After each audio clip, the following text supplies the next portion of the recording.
Master. Big Boss. Welcome to my channel. 3, 2, 1. Let's watch the novel.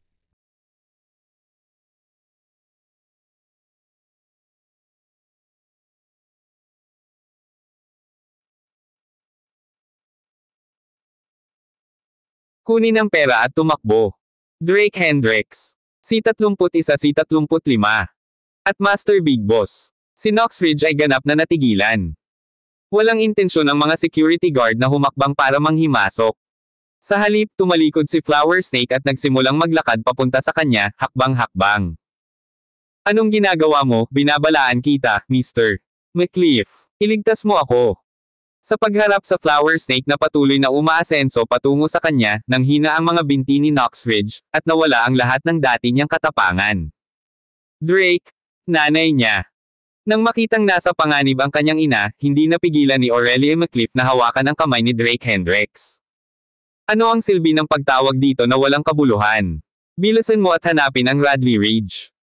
Napaatras si Knoxridge sa likod ni Burl McCliff, puno ng takot ang kanyang mga mata. Ang ibang mga bisita ay napalingon din sa direksyong ito na nagbubulungan sa kanilang mga sarili. Ano ba yung tinitingin-tingin mo? Lahat, bumalik sa iyong pagkain. Sa isang sigaw mula sa Flower Snake, ibinaba ng lahat ang kanilang mga ulo. Sa sandaling ito, walang humakbang upang gumanap bilang bayani dahil mas maingat ang mga mayayaman sa kanilang sariling reputasyon. Ngayon ay aayusin kita ng maayos. Nang makitang ibinaba ng lahat ang kanilang mga ulo, casual na naglakad si Flower Snake patungo sa Knoxridge. Drake. Talagang nagpapanik na si Aurelia McCliff ngayon. Immune niya na sa mga naruroon, ang kanyang asawa lamang ang may kapangyarihang lutesin ang isyong ito. Pagkatapos ng lahat, kahit si Aaron Jackson ay binigyan siya ng mukha sa Asher Percival noong hapon. Maawa sa mga karapat-dapat dito, sabi ko. Nag-aatubili na wika ni Drake Hendricks. Kung hindi dahil sa kapakanan ni Aurelia McCliff, hindi niya talaga akalain na maghirap ng kaunti si Knoxridge. Sa kanyang bibig na iyon, siya ay nakatakdang harapin ang mga kahihinatnan sa lalong madaling panahon o huli. Sino ka sa tingin mo? Huwag mo na akong pasamayan dito. Nanginginig sa galit si Knoxridge, hindi makapaniwala na ang kanyang walang kwentang manugang ay nang-ahas na tingnan ang kanyang sarili bilang isang mahalagang tao. Ngunit sa kanyang pagtataka, tumalikod at lumayo si Flower Snake, hindi na siya ginulo. Nagdulot ito ng kakaibang pag-iisip sa isipan ni Knoxridge, maaaring may impluwensya nga ba ang kanyang manugang. Ngunit si Drake Hendricks ay hindi lumalabas ng bahay sa loob ng 3 taon, kaya paano siya nagkaroon ng mga kaibigan? Sa banyo, sinilip ni Radley Ridge ang oras at inayos ang damit bago lumabas. Oras na para simulan ang kanyang performance. Ngunit sa sandaling lumabas siya ng banyo, laking gulat niya na napaawang ang kanyang bibig. Ang kanyang mga magulang ay nakahiga sa lupa, humahagulgol, habang si Drake Hendricks ay nakaupo sa isang upuan na mukhang ganap na kalmado. Anong nangyayari? Napasigaw siya, mabilis na humakbang patungo sa Flower Snake.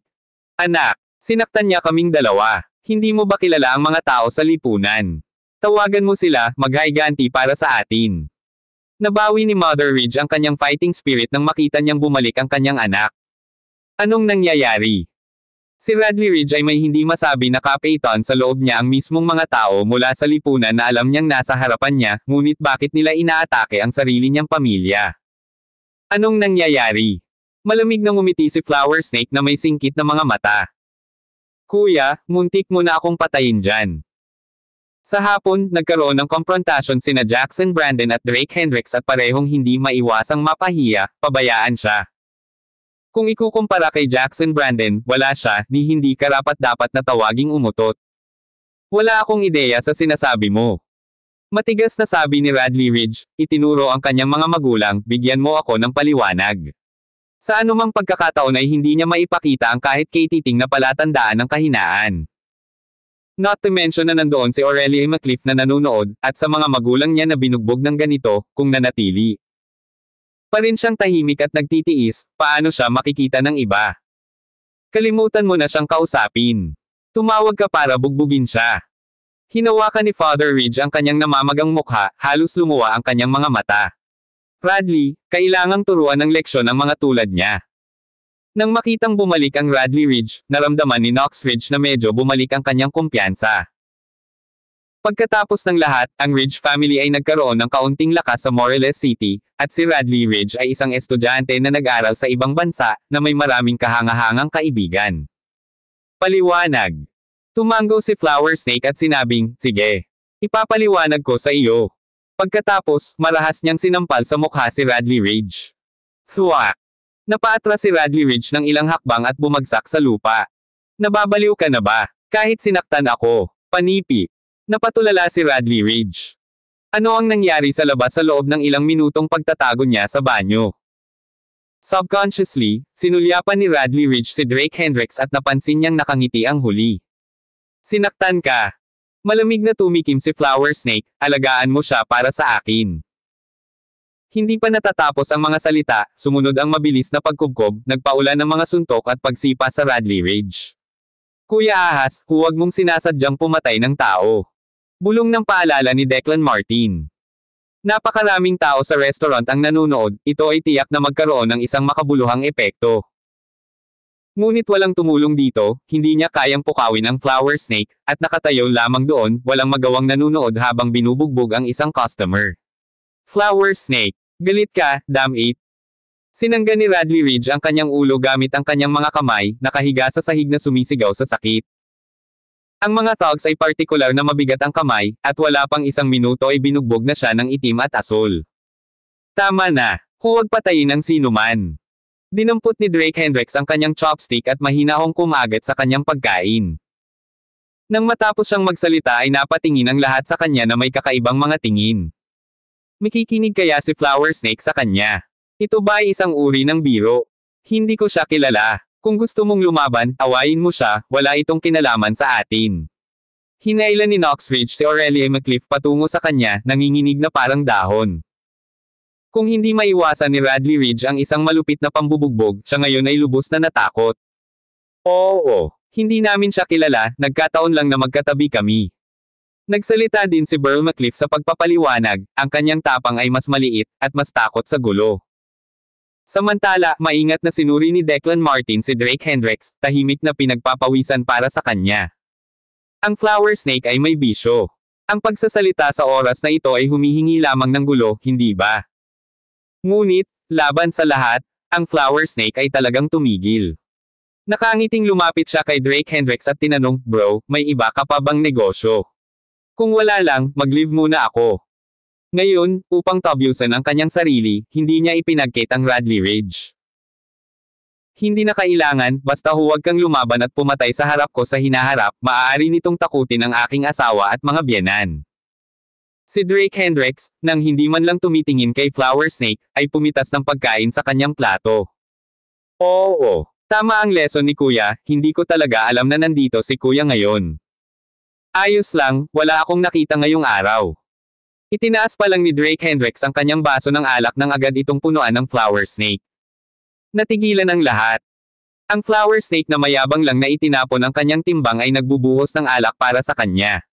Sino ba talaga si Drake Hendricks? Hindi pinipigilan ng makapangyarihang dragon ang mga lokal na ahas. Flower Snake ang bona fide local snake sa paligid. Ngunit nang marinig ang mga salita ni Drake Hendricks, ang Flower Snake ay tila gumaan, hindi nang ahas na magsalita pa at mabilis na umalis kasama ang kanyang mga tauhan. Pinagmasdan ni Radley Ridge ang lahat ng ito, namutla ang kanyang mukha. Itong si Drake Hendricks, saan naroon ang kahit kay titing na pahiwatig na lasing siya? Siya ay nilalaro. Ngunit ngayon, nakaharap sa nakangiting mukha ni Drake Hendricks, si Radley Ridge ay hindi makapagsalita ng mahabang panahon. "Mr. McCliff, bilasan natin bumalik," sabi ni Knox Ridge sa mahinang boses. "Okay." Tumango si Burl McCliff, nagsuot ng damit, at naglakad patungo sa labasan.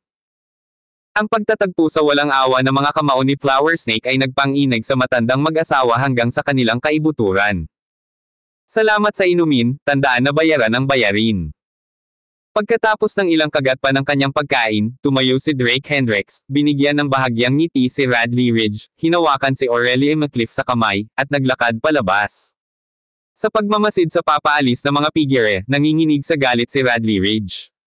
Pagkaraan ng ilang sandali, ang kanyang mga mata sa wakas ay nagpakita ng isang kislap ng lamig. "Drake Hendricks, maghintay ka lang. Huwag mong isipin na ang pagkilala sa ilang mga tao ay ginagawa kang hindi mahipo. Ipapalimos kita ng buhay at magsusumamo para sa kamatayan. Salamat sa pakikinig kay Master Big Boss Channel. Drake, hindi ka ba natatakot sa paghihiganti ni Radley Ridge sa pananakit sa kanya ng ganito? Sumunod si Aurelia McCliff sa likod ni Drake Hendricks, na medyo nag-aalala. Si Radley Ridge ay kilalang dalawa ang mukha, lahat ng ngiti sa ibabaw ngunit walang awa at brutal sa kanyang mga aksyon sa likod ng mga eksena. Dahil mismo sa katangiang ito ay labis na hindi nagustuhan ni Aurelia McCliff sa kanya. Ngayong sinaktan ng sarili niyang asawa si Radley Ridge, partikular na nag-aalala si Aurelia McCliff. Huwag kang mag-alala. Kung maglakas loob siyang lapitan ka, sisiguraduhin kung mamamatay siya sa isang malagim na kamatayan. Tinapik-tapik ni Drake Hendricks ang ulo ni Aurelia McCliff na may mahinang ngiti. Ang Radley Ridge ay hindi gaanong mahalaga. Kung gugustuhin niya, maaari niya itong durugan sa isang pitik lang ng daliri. Mabuti naman. Nakaramdam ng init sa kanyang puso nang marinig ang mga salita ni Drake, na aliw si Aurelia McCliff. Ngayon pa lang, pakiramdam niya ay nananaginip siya. Paanong ang kanyang asawa, na minsang kinutya bilang isang pagkabigo, ay biglang nagbago ng husto? Naaalala mo pa ba ang wedding anniversary natin? Dahil dito ang nasa isip niya, pansamantalang nagtanong si Aurelia McCliff. Ika-28 ng Marso, ano ang tungkol dito? Sabi ni Drake Hendricks, hawak ang kamay niya habang naglalakad sila sa koridor ng restaurant. 3 taon na ang nakalilipas, noong ika-28 ng Marso, sabay silang pumasok sa marriage hall. Nagdulot ng sensasyon ang kasal sa buong Morelos City, matingkad na naalala ni Drake Hendricks si Aurelia McCliff sa kanyang damit pangkasal, nakatayo sa tabi niya na parang isang diwata. Pero noon, medyo malamig ang ekspresyon ng mukha niya. Bakit mo naman natanong bigla yan? Napalingon si Drake Hendricks, nakatingin sa asawa. Hindi, naaalala mo ba kung kailan ang kaarawan ko? Tanong ni Aurelia McCliff, nakayuko ang ulo, hindi tumitingin sa mga mata ni Drake. Ika-28 ng Marso din. Sabi mo gusto mong magpakasal sa birthday mo, pumayag naman ako, medyo naguguluhan na sabi ni Drake Hendricks kung bakit ang dami niyang tanong ngayon. Ngunit sa sumunod na sandali, bigla siyang natauhan. Marahil dahil sa matinding pagbabago sa kanyang sarili, nagkaroon ng ilang pagdududa si Aurelia McCliff. Sigurado ka, ito ay kasing totoo. Muling tinapik ni Drake Hendricks ang kanyang ulo, puno ng pagmamahal ang kanyang mga mata. Sa kabila ng halos 100 taon ng nagising na alaala, ang higit na pinahahalagahan niya ay ang asawang kinuha niya sa loob ng 3 taong pagkawala ng alaala niya. Sir, hindi po kayo makakapunta. Anong ibig mong sabihin hindi ako makakapunta? Hayaan mong sabihin ko sa iyo, huwag makialam sa mga bagay na hindi mo bagay. Kung hindi, maging handa na mawala ng trabaho. Ito ang aming patakaran, paano kung lumabas ang may-ari ng sasakyan? Paano natin ipapaliwanag? Para kang asong humahabol sa mga daga, laging nakikialam sa kapakanan ng iba. Mag-ingat ka, baka magsampa ako ng reklamo laban sa iyo. Knox Ridge? Hayaan mo na, kasalanan ko talaga. Anong ibig mong sabihin, hayaan mo na. Mag-drive na tayo. Habang papalapit sila sa entrance ng Asherwind Restaurant, nakita nila ang Knox Ridge na may alitan sa ilang security guard. Si Burl McCliff, gaya ng dati, ay tahimik na nakatayo doon. Kapag ang isang babae ay masyadong dominante, ang isang lalaki ay madalas na lumilitaw na napakahina. Sa pamilya McCliff, hawak ni Knox Ridge ang lahat ng kapangyarihan, at walang nang-ahas na suwayan ang kalooban ng babaeng ito. Tatay, nanay, anong nangyari? Nang makita ang mapupulang pagtatalo, si Aurelia McCliff ay medyo nag-aalala, hindi siya binigyan ng sariling ina ng kapayapaan ng isip. Ano ba talaga ang problema? Lumapit si Aurelia McCliff sa grupo, kumunat ang noo. Miss, ang ginoong ito ay tumalikod sa isang Rolls-Royce na nakaparada sa malapit. Hindi pa lumilitaw ang may-ari ng Rolls-Royce, kaya hindi natin sila. Papayag ang umalis, matiyag ang paliwanag ng security guard. Hindi yung kotse mo ang bakat. Tiyak na gusto mong itusok ang iyong ilong sa malalawak na bagay. Padaanin mo lang kami, nagmamadali kami. Palaging ginagawa ng Knox Ridge ang paggawa ng eksena kapag nahaharap sa mga issue, ang kanyang matalas na espiritu ay isang bagay na hindi kayang tiisin ng karamihan. Lady, kung pakakawalan ka namin, kami na ang bahala sa pinsala ng may-ari ng sasakyan. Tulad ng alam mo, ang maliit na patch na ito ng pintura sa isang Rolls-Royce ay maaaring nagkakahalaga ng 10,000 matigang paliwanag ng security guard na pinapanatili ang pagiging magalang bilang. Kinakailangan para sa mga gwardya ng isang high-end na restaurant. Kahit na sa pakikitungo sa tulad ng isang shrew. Kasunod ng direksyon ng tingin ng security guard, nagulat si Aurelia McCliff nang makitang ang Rolls-Royce ay ang kotseng hiniram ni Drake Hendricks. Pagdating nila, ipinarada nila ito sa tabi ng pusat ng Burl McCliff. Siguradong si Burl McCliff ang takot na takot sa restaurant kaya siya natarante habang nagmamaneho at aksidenteng nabangga ang Rolls-Royce. Natural na alam niya ang presyo ng isang Rolls-Royce, at ang ganoong malaking scrape ay nagkakahalaga ng hindi bababa sa 10,000, posibleng hanggang daan-daang libo kung ito ay seryoso. Ang sasakyan ay hiniram ni Drake Hendricks, at tiyak na sasagutin niya ang gasto sa pagpapaayos. Sa pag-iisip nito, naramdaman ni Aurelia McCliff ang isang alon ng kapeitan sa kanyang puso. Bibigyan kita ng pera. Kapag lumabas na ang may-ari ng sasakyan, sabihin mo lang na galing sa akin. Security kuya, nagmamadali ako ngayon, gets mo ba? Kung i-delay mo ang negosyo namin, hindi mo ito kakayanin. Kumuha si Knoxridge ng 10,000 yuan mula sa kanyang bag, iniabot ito sa security guard na may halatang sakit. Bagamat bahagi din sila ng McCliff clan, ang pinagsamahan nilang dalawa ay hindi kumikita ng kasing dami ng Aurelia McCliff lamang. Ang 10,000 yuan na ito ay hindi rin maliit na halaga, at halos dumudugo ang puso ni Knoxridge nang ilabas niya ito. Madam, hindi sapat ang iyong 10,000. Naiintindihan din namin ang mga mamahaling kotse, aabutin ito ng hindi bababa sa 10,000. Hindi nag-iwan ng numero ang may-ari ng sasakyan, at hindi namin sila makontak. Paano ito? Hahanapin ko ang manager para hanapin ang may-ari ng sasakyan. Pagkatapos ay maaari mong ayusin ito sa pagitan ng iyong sarili. Kinuha ng security guard ang walkie-talkie sa kanyang baywang, handang makipag-usap sa lobby. Hoy, bakit ka ganyan? Tiyak na alam ni Knoxridge na ang pag-aayos ng sasakyan ay magagastos ng malaking pera, kaya naman handa siyang kumuha ng 10,000. Hayaan mo sila, mananatili ako. Dahan daw ang naglakad si Drake Hendricks sa hagdan. Tama, this is my son-in-law, let him stay here. Mr. McCliff, umalis na tayo dali. Nang makita si Drake Hendricks na papalabas ng restaurant, mabilis na sumakay si Knoxridge sa passenger seat at itinaas ang kanyang seatbelt. Aurelie, bilasan mo at sumakay ka na sa kotse. Iminuwestro niya ang kanyang anak na babae. Ngayong si Drake Hendricks ay nagboluntaryong tanggapin ang pagkahulog, maaari pa nilang hayaan ang tauna na ito na manatili sa likuran. Hindi ako pupunta. Si Aurelia McCliff ay labis na nagalit, nagalok si Drake Hendricks na manatili, at hindi man lang nagpasalamat ang kanyang ina. Hindi lamang iyon, ngunit gusto pa ni Knoxridge na manatili si Drake Hendricks ng mag-isa. Sobra na iyon. Tinatanong kita sa huling pagkakataon. Pag-isipan mong mabuti. Bumaba si Knoxridge sa bintana, galit na nakatingin kay Aurelia McCliff. Ang kanyang anak na babae ay talagang pumanig kay Drake Hendricks, akala niya ay natauhan na si Aurelia sa restaurant. Sa isang dagandong, pinalayas ni Burl McCliff ang pusat palabas ng paradahan ng Asherwind Restaurant. Dahil sa sobrang bilis niya, tuluyan niyang nabasag ang rehas ng hotel paglabas niya. Paano nila nagawa ito? Panipi. Napatapak ni Aurelia McCliff ang kanyang paa sa pagkadismaya habang pinagmamasdan ang pusat na nawala sa isang iglap, at nagsimulang tumulo ang mga luha. Ayos lang. Lumapit si Drake Hendricks sa kanya, marahan siyang dinala sa kanyang yakap. Drake, pasensya na. Namumula ang ilong ni Aurelia McCliff, at hindi na niya napigilan ang namumuong emosyon. Siya ang kanyang asawa ay nagduso ng husto sa nakalipas na 3 taon.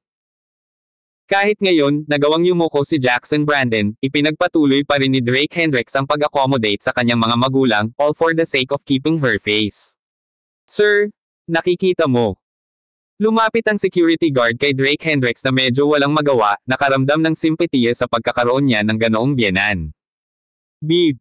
Kinuha ni Drake Hendricks ang susi ng kanyang kotse mula sa kanyang bulsa at agad na binuksan ang mga pinto ng kotse. May pera ka ba? Tumingin siya kay Aurelia McCliff. Bagamat siya ay napakayaman, lahat ng kanyang pera ay nasa isang itim na card, at wala siyang isang sentimo sa pera. Ako. Galit na hinalungkat ni Aurelia McCliff, naglabas ng 2,000 sa kanyang bag. Ang pera na ito ay para sa pag-aayos ng rehas, at maaari mong gamitin ang natitira para uminom. Panipi. Inabot ni Drake Hendricks ang 2,000 sa security guard, tinapik ang balikat nito. Salamat sa iyong pagsusumikap sa gabing iyon. Ito, salamat. Tinanggap ng security guard ang pera, nakaramdam ng mainit na pag-akyat sa kanyang puso. Hindi niya inaasahan na ang binata sa harapan niya ay ang may-ari ng Rolls-Royce at ganoon kabait ang pakikitungo niya sa kanila. Ilang daan ang mag-aayos ng rehas, at ang natitirang pera ay isang malugod na sorpresa para sa kanila. Mag-iingat ka, sir.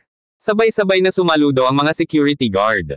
Salamat sa pakikinig kay Master Big Boss Channel.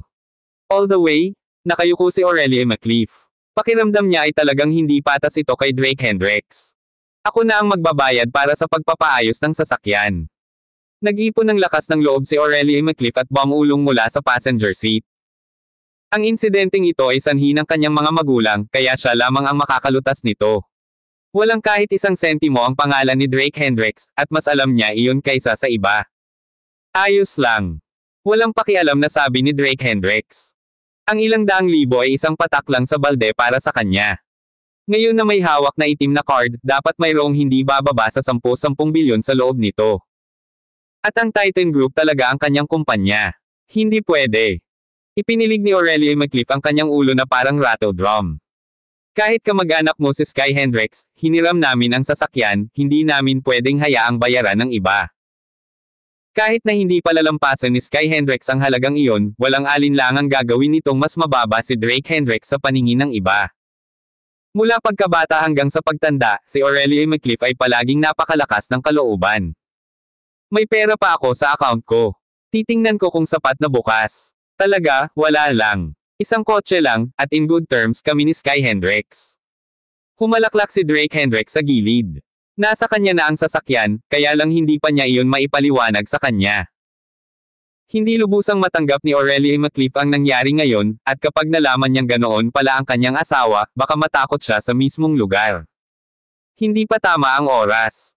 Tili. Noon lang, biglang pinahinto ni Drake Hendricks ang sasakyan. Anong problema? Lurched forward si Aurelie McLeaf, nakatingin kay Drake Hendricks na may pagtataka sa mukha. Ngunit nagulat siya nang matuklasan na ang mukha ng kanyang asawa ay may hindi pa nagagawang kaseryosohan.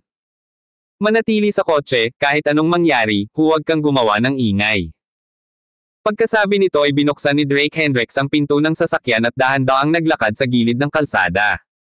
Bago pa malaman ni Aurelie McLeaf kung ano ang nangyayari, 5 van ang biglang nagmaneho papunta sa gitna ng kalsada, at pagkatapos ay 12 lalaking nakaitim ang lumabas.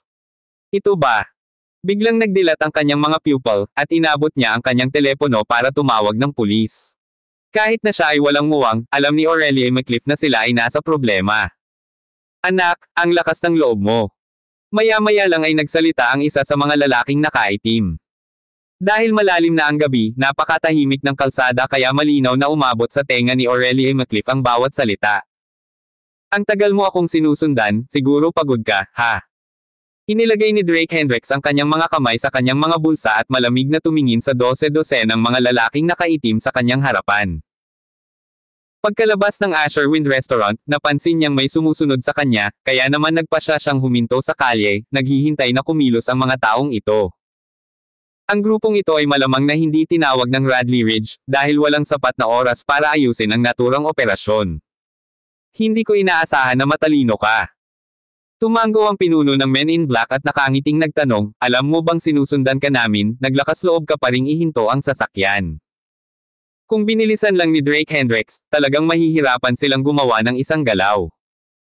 Ngunit dahil napagtanto ng kabilang partido na sila ay sinusundan at huminto pa rin, ito ay naging palaisipan sa mga lalaking nakaitim.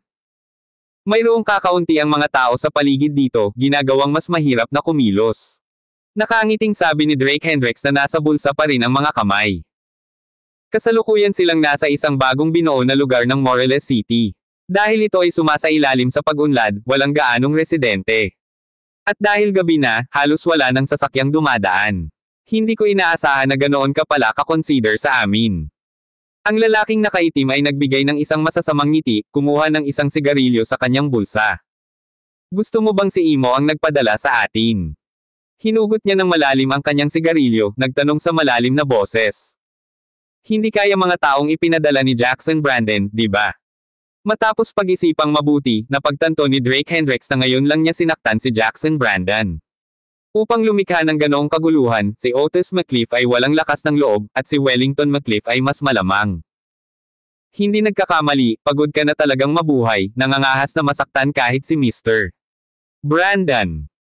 Inihagis ng pinuno ang kanyang upos ng sigarilyo sa lupa at bahagya itong itinatak. Mr. Inutusan ni Brandon na pilayin ka at itapon sa ilog. Ilipat. Pagkatapos ng mga salitang ito, ang mga taong nakaitim ay nagdagsaan. Aurelia McCliff, sa loob ng kotse, narinig ang lahat ng malinaw. Namutla ang mukha niya sa takot, at dali-dali siyang nag-dial ng emergency number. Samantala, nanatiling nakatutok ang mga mata niya sa nangyayari sa labas ng sasakyan. Iyon lang ba ang kaya ni Jackson Brandon? Umiling si Drake Hendricks. Ang mga lalaking nakaitim na ito ay maaaring may kaunting kakayahan, ngunit ang lahat ng ito ay napakalakas. Ngayong nagising na ang kanyang mga alaala, walang kahirap-hirap para sa kanya ang pakikitungo sa gayong mga tao. Bang! Sa sandaling sinugod siya ng mga lalaking nakaitim, bigla siyang sumulpot. Ang kanyang makapangyarihang kamao ay bumagsak ng matindi sa nangunguna sa lahat, ang napakalaking puwersa na amaking pababa ng 5 magkakasunod na tao. Shit! Isa siyang practitioner, mag-ingat kayong lahat. Naging seryoso ang dating confident na lalaking nakaitim. Ang pagpapatombe sa kanyang 5 kapatid sa isang galaw, siguradong hindi siya ordinaryong tao. Pero bago pa man siya makabawi sa gulat, nabasag na naman ang kamao ni Drake Hendricks. Basag. Ang lalaking nakaitim ay nagmamadaling itinaas ang kanyang mga braso upang harangin, ngunit sa sandaling ang kanyang mga braso ay lumapat sa kamao ni Drake, ang tunog ng pagkabali ng mga buto ay agad na sumunod. Sumigaw siya, nakahiga sa lupa, umiiyak sa sakit. Ngayon, walang aalis. Nang makita ang natitirang ilang lalaking nakaitim na nagtangkang tumakas patungo sa van, marahas na tinapakan ni Drake ang lupa, na parang ahas sa likuran nila. Bang! Bang! Bang! Isang sunod-sunod na 3 suntok ang umalangaw-ngaw, na direktang nagpabagsak sa kanila sa lupa. Wala pang kalahating minuto, mahigit 1 dosenang lalaki ang bumagsak lahat, wala ni isa ang nakatayo. Good sir, patawarin mo ako kahit minsan lang. Ang pinunong nakaitim, tinitiis ang sakit ng mga belang buto, ay nagsumamo mula sa lupa. Siya ay mula sa Three-Blade Group, ngunit wala siyang ideya na kalaban niya. Ang isang napakabangis na manlalaban. Sa isang engkwentro pa lang, lahat ng tauhan niya ay nawalan na ng kakayahang lumaban. Hindi ako kailanman naawa sa aking mga kaaway. Malamig na lumapit sa kanya si Drake Hendricks at dahan-daang itinaas ang isang paa. Kuya, nasaktan mo na ang pamilya Brandon, gusto mo ba talagang masaktan din ang Three-Blade Group? Kung pakakawalan mo ako, magsusumamo ako kay Mr. Brandon para sa'yo pagbalik ko. Sa isang desperado na sitwasyon, ang lalaking nakaitim ay walang pagpipilian. Kundi tawagin ang pangalan ng kapangyarihang sumusuporta sa kanya. Ang grupo ng 3 talem. Nagtaas ng kilay si Drake at nagtanong, ito ba ang Three-Blade Group from the 5 ilog na lalawigan? Sa 5 River Province, kabilang sa mga sikat na pangalan, mayroong Three-Blade Group. Ang malaking boss ng Three-Blade Group ay si Maurice Hero. Noong unang dumating si Aaron Jackson sa Moreles City, pinag-isipan niya kung kakalabanin niya ang Three-Blade Group, ngunit sa oras na iyon ay nawala na ang kanyang alaala. Para maiwasan ang gulo, hindi. Ginalaw ni Jackson ang Three-Blade Group. Sa hindi inaasahan, ngayon ay nakatagpo siya ng mga tao mula sa isang sangay ng Three-Blade Group, at higit pa, kasabwat nila ang Brandon family. Bakit kayo nagtutulungan sa Brandon family? Kapag nasabi mo ang isang maling salita, kukunin ko agad ang buhay mo. Diretsa ang ibinato ni Drake ang kanyang tanong. Ang pangalan ko ay Ignacio Cook. Ang Three-Blade Group ay may halos 1,000 tao sa Moreles City. Si Mr. Brandon naman, binigyan niya ng 3 milyon ang manager namin para kunin kami para turuan ka ng leksyon. Ibinuhos ni Ignacio Cook ang lahat ng walang pag-aalinlangan, hindi nang ahas na itago ang isang detalye. Maaari kang mamatay ngayon. Bang! Bumagsak ang paa ni Drake, naduraj ang kanyang ulo. Halika, tulungan mo ako dito. Kinuha niya ang cellphone niya at tinawagan si Aaron Jackson. Matapos ang lahat ng ito, mahinahong inayos ni Drake Hendricks ang kanyang damit at naglakad patungo sa Rolls Royce na parang walang nangyari. Hello, Ito ang emergency center. Ito ay, wala na ngayon. Sa loob ng sasakyan, ibinaba ni Aurelia McCliff ang emergency call nang nanginginig ang mga kamay. Salamat sa pakikinig kay Master Big Boss Channel. Sa buong paglalakbay, hindi napigilan ni Aurelia McCliff ang pagkabigla mula kanina. Kailan naging napakalakas ng kanyang asawa. Madaling napatumba ni Drake. Hendricks ang higit sa 100 lalaki, halos basta-basta. Ngunit hindi siya naglakas loob na magtanong dahil tiyak na may dahilan si Drake kung bakit niya ito ginawa. Nanatiling awkward ang atmosphere hanggang sa kwarto nila kung saan magkahiwalay silang natulog. Hindi makapagsalita si Drake tungkol dito dahil hindi pa ito ang tamang oras. Ayaw niyang madamay si Aurelia sa gulo na ito kahit na hanggang sa naresolve niya ang lahat ng issue. Kailangan ko bang pangalagaan ang pamilyang Brandon? Pagkatapos mahawa ko ng mga bagay, nagpadala ng mensahe si Aaron Jackson kay Drake. Galit na galit siya lalo na sa mga kaganapan ngayon at nangangati na pangunahan ang kanyang mga tauhan sa pamilyang Brandon para sa kabayaran. Ang Brandon family ay talagang mapangahas, nangangahas na sakta ng Young Master ng 10,000 Mountain Alliance. Hindi nila matakasan ang kanilang nakatakdang kapalaran. Ngunit bago kumilos, kailangan niyang kumonsulte kay Drake. Magpadala muna ng malaking regalo sa Brandon family. Gayon din, bigyan ng kaunting katok ang Three-Blade Group para sa akin. Kung ang pamilya Brandon ay nangahas na guluhin siya, tiyak na hindi sila bibitawan ni Drake. Ngunit ngayon na ang mga tao mula sa Three-Blade Group ay kasangkot, ito ay tila mas komplikado. Hindi pa niya lubos na nababawi ang kanyang mga alaala, ngunit sa kaibuturan ng kanyang subconscious, naalala niya may napakalakas na kaaway. At dahil sa taong ito nawalan siya ng alaala noong una. Ang Three-Blade Group, kasali din sila. Nang makita ni Aaron ang mensahe ni Drake, nakaramdam ng matinding galit si Aaron. Matagal na niyang nakitang hindi kanais-nais ang Three-Blade Group ngunit pinigilan niyang kumilos para maiwasan ang gulo. Pero ngayon, nalampasan na nila ang linya. Ang mga gumugulo sa akin ngayon ay mula sa Three-Blade Group. Samahan mo ako sa kumpanya nila mamaya at turuan mo sila ng leksyon. Panipi. Idinetalye ni Drake ang mga pangyayari sa gabi at pagkatapos ay pinatay ang kanyang telepono, nagkunwaring natutulog. Si Aaron ay isang taong mapagkakatiwalaan niyang humawak ng mga bagay-bagay. Ngunit kailangan niyang personal na pangasiwaan ang usapin ngayon. Maaaring kailanganin ng kaunti pang pagsisikap upang ipaliwanag ang mga bagay kay Aurelia, bagaman. Lumalim na ang gabi, at matagal nang pinatay ng mga mamamayan ang kanilang mga ilaw at natulog, nag-recharge para sa susunod na araw na trabaho. Ngunit sa ilang sulok ng lungsod, nagsisimula pa lang ang buhay. Ang Black Wind Bar, na matatagpuan sa labas ng Morelos City, ay isang bar na sarado sa araw ngunit mataong sa gabi. Maraming regular ang dumating ng maaga sa bar upang simulan ang kanilang hedonistic nightlife. Sa kabila ng malayong lokasyon nito, ang mga pasilidad ng bar ay medyo kompleto, at kahit na ang ilang mga bar sa malalaking lungsod ay maaaring hindi maihambing. Dahil ang Black Wind Bar ay itinatag ng Three-Blade Group, na sinusuportahan ng isang napakalakas na financial chain. Lumawak si Maurice Hero sa Morelos City dahil malapit ito sa dagat, na maginhawa para sa maraming mga out-of-town na bisita na sumakay ng bangka.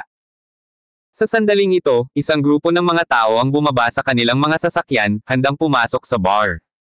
Sir, mangyaring ipakita ang iyong membership card. Nang makarating sa pasukan, pinigilan sila ng ilang matipunong lalaki. Tingnan mong mabuti. Ang nangingibabaw na tiger ay naglabas ng isang gintong card mula sa kanyang bulsa, na may larawan ng 3 bakal na kutsilyo at isang bungo. Ito ang gold membership card ng Black Wind Bar, exclusive sa Three-Blade Group. Kung wala ang card na ito, hindi man lang managinip ang isa na makatapak sa loob ng bar. Sa loob, mayroong isang deputy manager mula sa Three-Blade Group, kasama ang halos 100 kawani. Para kay Aaron, ang pagkuha ng kanyang mga kamay sa isang Black Wind Bar membership card ay walang problema. Pasok sa loob. Sa sandaling makita ng matipunong lalaki ang card, ang kanilang saloobin ay napalitan ng paggalang. Isang gintong card. Wala pang 10 sa kabuuan ng Morelos City. Boss. Tumabi ang nangingibabaw na tiger para papasukin muna sina Drake at Aaron, pagkatapos ay sumunod na malapit sa likuran kasama ang kanyang mga tauhan. Habang naglalakad sila, ang dominating tiger ay sobrang tensyonado. Kahit na karaniwang malaya siyang gumagala sa Morelos City, sila ngayon ay nasa lugar ng Three-Blade Group para manggulo. Makakaalis nga kaya sila nang hindi nasaktan. Sa panunood ng nakaka-relax na kilos nina Drake Hendricks at Aaron Jackson, hindi napigilan ng dominating Tiger na hindi mapakali. Ang Three-Blade Group ay parang isang hegemon sa Five River Province, at ang gagawin nila ay maihahalin tulad sa pagbubunot ng ngipin sa bibig ng tigre. Boss, ano ang gusto mong inumin? Nang makita ang isang grupo ng mga taong naglalakad papasok, nagmamadaling lumapit ang bumati. Kahit ano gagawin, bigyan mo muna ako ng pinakamahal na inumin. Panipi. Inilabas ni Aaron Jackson ang isang card mula sa kanyang bulsa at ibinigay ito sa bumati, kung mas mabilis, mas mabuti. Oo, mangyaring maghintay ng ilang sandali. Ang mga mata ng bumati ay kumikinang ng may katapatan, dahil ang membership card ng 5 milyong antas ay kumakatawan sa isang malaking shot sa isang lugar tulad ng Morelos City. Dapat siyang maging maingat sa pagdalo sa kanilang mga pangangailangan, upang maiwasan ang anumang gulo. Makalipas ang 1 minuto, bumalik ang bumati dala ang card at ilang masarap na cocktail, na sinamahan ng isa sa mga manager ng bar. Mga Ginoo, parang hindi kayo pamilyar. Ito ba ang iyong unang pagbisita?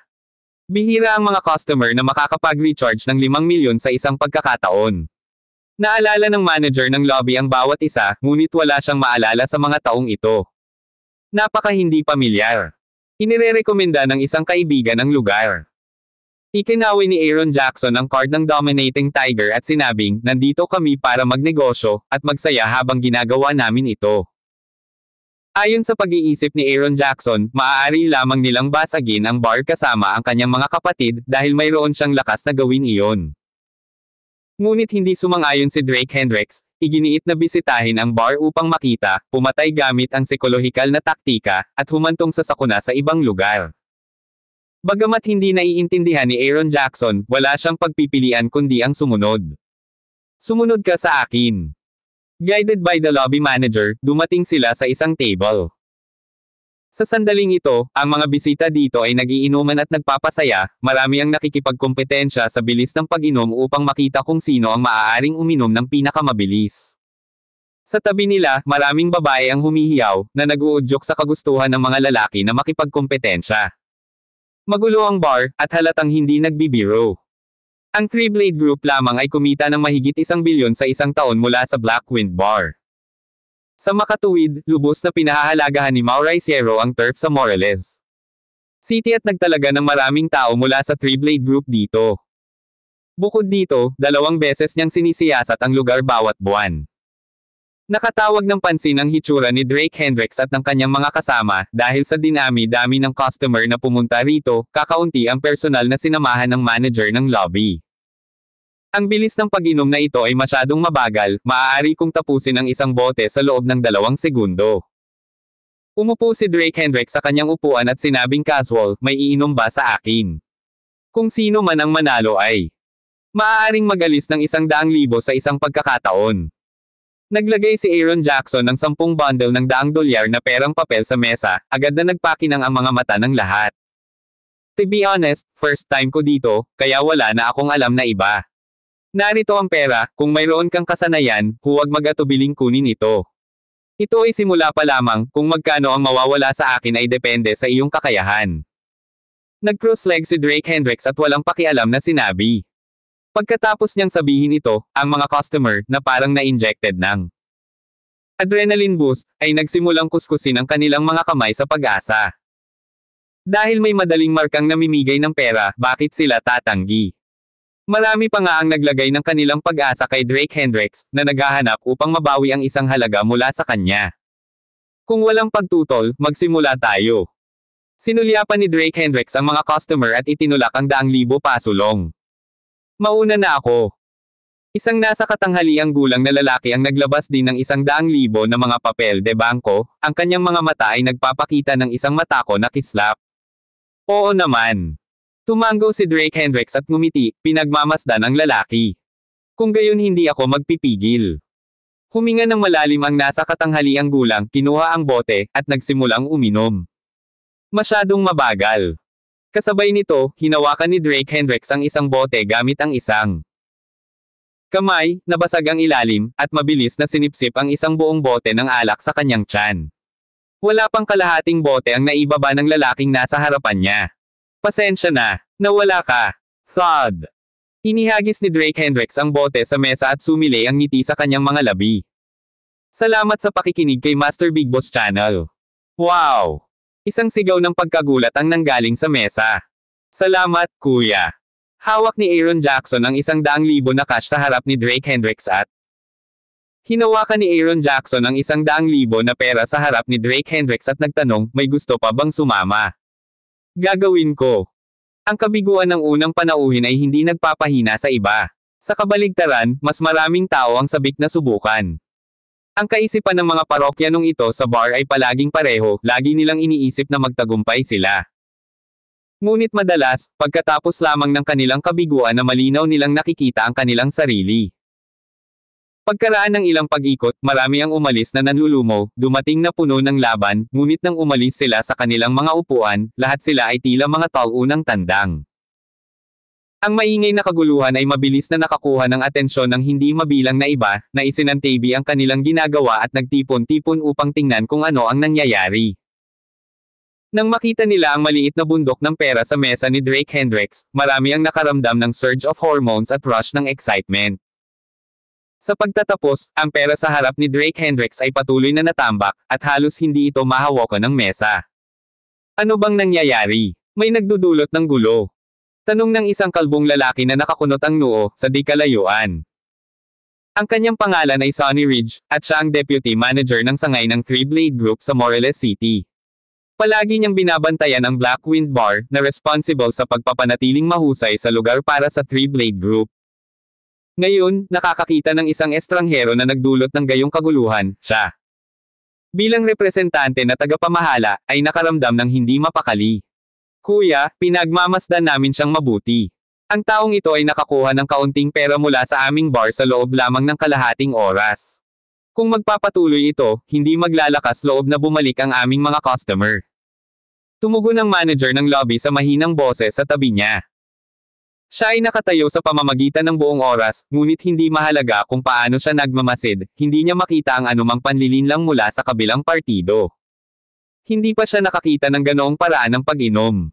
Nagtaka ito sa kanya. Ang lalaki ay malinaw na isang bagong dating, kaya ang lakas ng loob niyang gumawa ng ganoong eksena pagdating. Bukod pa rito, ang Black Wind Bar ay napakakilala na walang nang-ahas na gumawa ng gulo. Kung may nakitang sadyang nanggugulo sa bar, haharapin nila ang parusa na putulin ng 2 kamay. Pero kung swerte lang talaga, sobrang hindi ka panipaniwala. Pupuntahan ko siya. Tumayo si Sonny Ridge at dahan-daang naglakad patungo sa mesa. Talagang hindi siya makapaniwala na may mga ngahas na magpakita ng kawalang galang sa Three Blade Group. Samantala, si Drake Hendricks ay umaani ng masaganang ani, na may nakatambak na pera sa harap niya. Sa panghihinayang na tingin ng ilang parokyano, ibinulsa ni Aaron Jackson ang 400,000 na pera. Binata, hindi masama sa mga inumin, ha? Tinulak ni Sonny Ridge ang ilang parokyano sa kanyang harapan at dahan-daang umupo sa tabi ni Drake Hendricks. Kuya Dragon. Binati ng iba si Sonny Ridge nang makita siya. Naghalo sila dito buong taon at natural na pamilyar sa deputy manager ng Three Blade Group. Ang ilang mga parokyano na nawala ng pera ay nakaramdam ng schadenfreude, na iniisip na sa gayong malaking panalo, hindi siya hahayaan ni Sonny Ridge na umalis dala ang pera. Ito ay magiging isang magandang palabas. Kasama mo ba ang bar na ito? Nang makita ang saloobin ng mga parokyano sa kanya, si Drake Hendricks ay may magandang hula tungkol sa pagkakakilanlan ng estranghero. Talaga, ako si Sonny Ridge, ang namamahala sa Black Wind Bar. Hindi mo basta-basta kunin ang pera ng aking mga customer, saan iiwan ang mukha ko bilang boss. Isang malamig na kislap ang sumilay sa kanyang mga mata na para bang sinusubukang makita ang ibang lalaki. Fine, basta huwag kang mag-welsh sa taya. Sinalubong ni Drake Hendricks ang kanyang tingin, dahilan para biglang nanlamig ang puso ni Sonny Ridge. Sa kanyang mga mata, nakaramdam siya ng hindi maipaliwanag na takot. Maglalagay ako ng 1,000,000 dito, maglakas loob ka bang kunin? Sabi ni Drake Hendricks na may malabong ngiti. 1,000,000. Ang kanyang mga salita ay nagdulot ng kaguluhan sa mga tao. Ang mga pusta ay 100,000 sa bawat pagkakataon, ngunit ngayon, nakikipaglaro laban kay Sonny Ridge, nang ahas siyang magsabi ng 1,000,000. Si Sonny Ridge ay, sa pangalan, ang boss ng Black Wind Bar. Ang makipag-usap sa boss ng ganito ay halos isang death wish, hindi ba? Puno ng pag-asa ang lahat. Sige, lalaruin kita. Kumunat ang noo ni Sonny Ridge ngunit tumango pa rin bilang pagsang-ayon. Siya ay dumating upang hamanin ang lalaki, at ngayon ay hindi na siya maaaring umatras dahil lamang sa mataas na pusta, o siya ay magiging isang katatawanan. Nang makitang tumango si Sonny Ridge, mabilis na pinalibutan ng mga parokyano ang mesa, handa na para sa panoorin. Ang isa ay isang bagong dating na nagdulot ng sensasyon ngayon, ang isa ay ang nominal na boss ng Black Wind Bar. Ang tunggalian sa pagitan ng dalawa ay tiyak na magiging lubhang kawili-wili. Pero dahil pareho tayong lalaki, lutisin natin ito sa paraang lalaki. Inihagis ni Sonny Ridge ang 1,000,000 na pera sa mesa, pinaikot-ikot ang kanyang leeg para umangat. Kalimutan mo na, mahalaga ang oras ko, wala akong oras makipaglaro sa'yo. Napatingin si Drake Hendricks sa kanyang relo at ikinaway ang kanyang kamay kay Aaron Jackson, let's go. Dahil dito, natigilan ang lahat ng mga parokyano. Dinala ni Sonny Ridge ang pera at umupo pa nga, pero tumayo na lang ang kabilang partido para umalis. Ito ay tiyak na isang matinding kawalan ng paggalang kay Sonny Ridge. Natuwa ang mga pamilyar kay Sonny Ridge dahil alam nilang magkakaroon ng magandang palabas. Ang mahalagang figurang ito mula sa Three Blade Group ay kilala sa kanyang bagong ugali, hindi niya kayang lunokon ang insultong ito. Gaya ng inaasahan, nang makitang aalis na si Drake Hendricks, ikinaway ni Sonny Ridge ang kanyang kamay, at agad silang pinalibutan ng mga bouncer sa bar. Boss, anong ibig mong sabihin dito? Black shop ba ang bar na ito? Kapag dumating ka, bawal kang umalis. Lumingon si Drake Hendricks, nakangiti kay Sonny Ridge. Pasensya na, maaari kang umalis, ngunit ang pera ay nananatili.